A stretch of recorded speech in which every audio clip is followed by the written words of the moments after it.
বিগত সরকারের সময় শুধু একটি জেলায় এলজিআরডি থেকে ৩,৫০০ কোটি টাকা লোপাট হয়েছে বলে জানান স্থানীয় সরকার মন্ত্রী ও বিএনপির মহাসচিব মির্জা ফখরুল ইসলাম আলমগীর। শনিবার বিকেলে ইঞ্জিনিয়ার্স ইনস্টিটিউশন আইইবির ৭৮তম প্রতিষ্ঠাবার্ষিকী উপলক্ষে প্রকৌশলীদের সংবর্ধনা অনুষ্ঠানে এসে তিনি এসব কথা বলেন। স্থানীয় সরকার মন্ত্রী বলেন, ভবিষ্যতে যেন এমন কোনো ঘটনা না ঘটে, সেজন্য সকল প্রকৌশলীদের সজাগ থাকতে হবে। বিএনপি মহাসচিব বলেন, স্বাধীনতার পর থেকেই বারবার গণতন্ত্রের জন্য লড়াই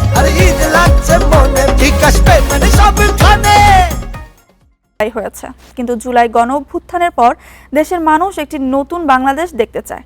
প্রকৌশলীদের উপর মানুষের অনেক প্রত্যাশা জানিয়ে মির্জা ফখরুল ইসলাম আলমগীর বলেন, নতুন বাংলাদেশ গড়তে সবাইকে সঠিকভাবে কাজ করতে হবে।